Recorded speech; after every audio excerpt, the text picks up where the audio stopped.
Hello friends, मेरे YouTube channel पुष्प academy में आपका स्वागत है। कल मैंने आपको प्रेजेंट इंडेफिनिट टेंस की एक वर्कशीट करने के लिए दी थी। मैं उम्मीद करती हूँ कि आपने उसको सॉल्व कर लिया होगा। अब मैं आपके साथ उसकी सॉल्यूशंस डिस्कस करने वाली हूँ। आइए शुरू करते हैं। यहाँ मैंने आपको 10 वाक्य बनाने के लिए दिए हैं। चलिए हम अब पहले वाक्य से शुरू करते हैं। हमने पहला वाक्य आपको दिया था कि हम पिक्चर नहीं देखते हैं। इससे सीधा देखकर पता चल रहा है कि ये प्लूरल वाक्य है। इसको बनाने के लिए सबसे पहले हम सब्जेक्ट लगाएंगे, सब्जेक्ट यानी कि वी। फिर उसके लिए हमें, क्योंकि ये नेगेटिव टेंस है, तो इसके लिए हमें पहले इसकी हेल्पिंग वर्ब को लगाना होगा। तो प्लूरल के साथ हेल्पिंग वर्ब क्या होगी? डू। वी डू, फिर नॉट यानी कि नहीं की स्पेलिंग, वी डू नॉट। फिर सी की जो वर्ब है क्या है? सी। देखने की वर्ब है सी, हमने सी लगाया। अब ये प्लूरल है और हम इसकी हेल्पिंग वर्ब डू यूज कर चुके हैं, तो इसलिए हम इसको जो का तो छोड़ेंगे, यानी कि इसकी फर्स्ट फॉर्म में लिखेंगे we do not see the picture.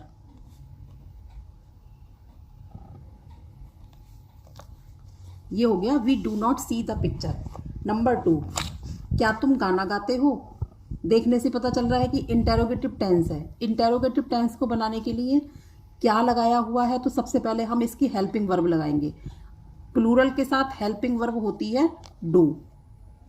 Do, फिर आएगा इसका सब्जेक्ट डू यू, फिर इसकी वर्ब डू यू सिंग, और उसके बाद हो गया इसका object do you sing the song.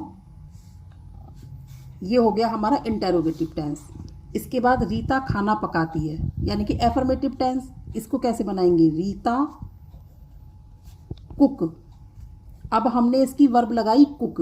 अब ये सिंगुलर है, तो हम क्या करते हैं? सिंगुलर में अगर एफर्मेटिव सेंटेंस हो और हमें उसको सिंगुलर में बनाना हो, तो हम क्या करते हैं? उसकी वर्ब में एस या ई एस जोड़ देते हैं। तो रीता के साथ हम क्या लिखेंगे? इसमें वर्ब में एस लगा देंगे, रीता कुक्स द फूड।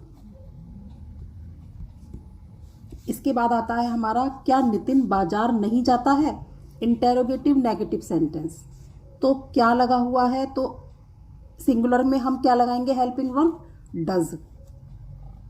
डज, फिर आया हमारा नितिन, यानी कि सब्जेक्ट डज नितिन, फिर नॉट। अब हमने इसमें गो ना लगा के, गोज ना लगा के हम गो लगाएंगे। क्यों? क्योंकि हमारा ये सिंगुलर है। तो does Nitin not go to the market. Does Nitin not go to the market. तुम क्या नहीं खाते हो, यानी कि इसमें हमारा जो ये प्रश्नवाचक शब्द है ये हमारा बीच में है। तुम क्या नहीं खाते हो, तो इसके लिए हमें पहले प्रश्नवाचक शब्द की स्पेलिंग लिखनी होगी। क्या यानी वॉट। अब इसके लिए हमें इसकी हेल्पिंग वर्ब लगानी होगी।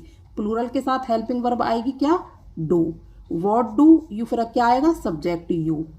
वॉट डू यू, फिर not. What do you not eat, यानी कि what do you not eat, तुम क्या नहीं खाते हो। नेक्स्ट, मैं किताब नहीं पढ़ता हूँ। नेगेटिव, मैं यानी कि आई। आई के साथ हम लगाते हैं डू।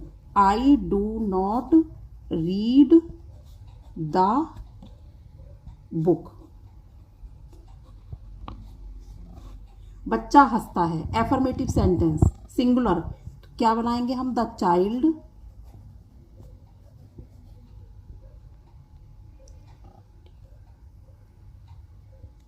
Child laughs.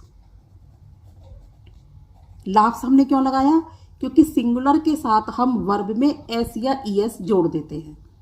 वह दिल्ली क्यों नहीं जाता है। अब हमारा प्रश्नवाचक शब्द फिर बीच में आ गया, तो इसके लिए हम क्या करेंगे? पहले हम लिखेंगे वाई, फिर एक वचन के साथ हम क्या लगाएंगे? Helping verb does.